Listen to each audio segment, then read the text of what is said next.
各位朋友，大家好，早晨。今日2026年嘅1月26號，咁今日同大家分享就係我，因為知道琴日嗰個安全帶嘅生效，咁咧我就同大家分享我琴日坐巴士嘅經驗。咁琴日咧我就喺屯門碼頭總站坐巴士啦。咁我上巴士嘅時候啲位又唔係好多啦，咁咧就要因為立咗例啊嘛，唔攬安全帶就會罰錢㗎嘛。又會坐監啊嘛，咁於是我上車咧就坐咗個位啦。我係坐喺走廊邊嘅，咁咧隔離埋邊有個女士咧，有個年青貌美嘅靚女啦，着條短裙仔咁樣啦嚇。咁咧我唔係想講個靚女啊，我想講個攬安全帶嘅經驗。咁我琴日咧就係咁啱，我上車嘅時候坐咗啦，跟住揾條安全帶喎，安全帶就喺個靚女側邊，因為我坐開邊啊嘛。咁我就喺嗰個帶中間嗰個位度要揾啊嘛，咁揾到啦，跟住點知揾到之後就拉下拉下，因為安全帶嘅做法就係你唔可以太大力拉佢噶嘛，係要慢慢拉鬆咗你先扣噶嘛。咁揾拉嘅時間，咁我又好擔心會唔會揩到個靚女咧？一揩到個靚女，人哋就會覺得我好似鹹濕佬啊、色魔咁樣抽水啊嗰啲啊，咁我當然唔係啦。咁我揾咗好幾秒就揾到啦，我都喺側邊嚟啫嘛。咁但係拉出嚟嗰下咧，我拉咗好耐喎，拉咗我諗我有成分鐘啩應該。咁啊拉啦，又拉鬆又緊，又鬆又緊，咁先拉到扣到。咁但係咧過程裏邊你嘅手啊拉嗰度安全帶會喐㗎嘛手。咁我嗰時咧就我要好小心避忌嗰個靚女會唔會揩到佢。如果揩到佢嘅話就大鑊啦，係咪先？我哋啲英年才俊係咪先？俾人誤會我哋鹹濕佬就唔好啦。咁於是乎就都幾經辛苦，咁咧就拉到啦，扣到啦。OK，咁扣咗之後安樂坐定咗啦。點知坐下嗰個靚女又唔知點解好快落車喎。咁我坐開邊啊嘛，咁又要縮開俾佢落喎。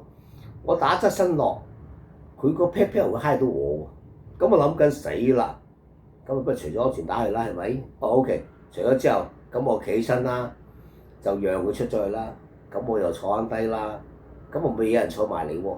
咁 OK 啊，咁我就扣翻好。呢次點扣都得啦，因為隔離冇靚女啊嘛，點樣掹條帶都得啦，係咪先？OK，咁我扣好咗。咁轉頭下個站，有人就上車咯喎。咁嗰陣入嚟嘅時候，因為我比較上都係嗰啲位唔係咁闊啊。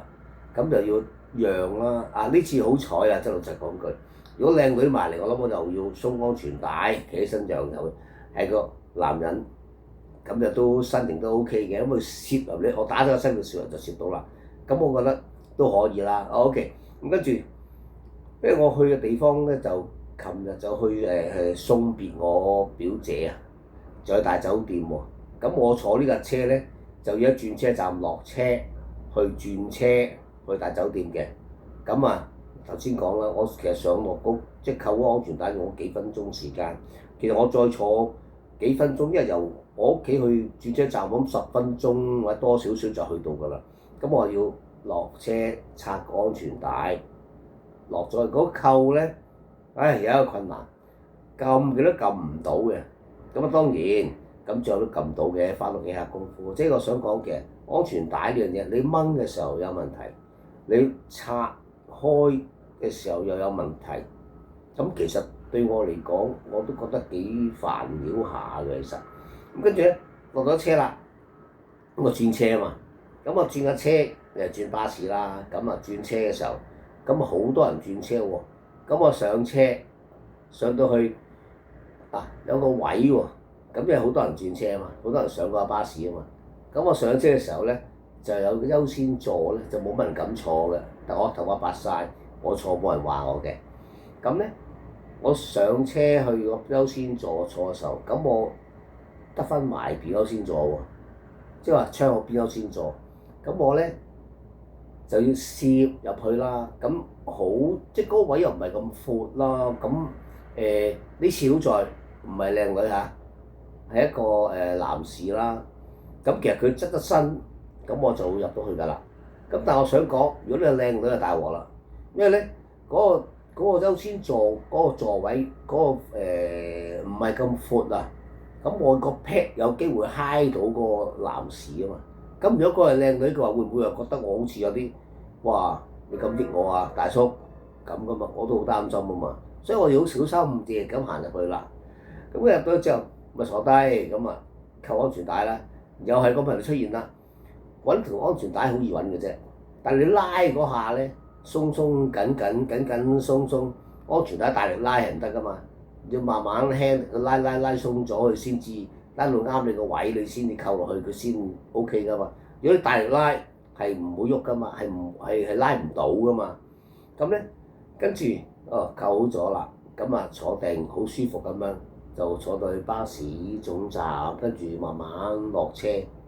咁我呢個過程叫做順利，但我想講喺呢兩次由我搭車再轉乘嘅時候，嗰個過程扣安全帶嘅過程咧，令我諗起一個成語就係，我都係好中意用一字成語嚇。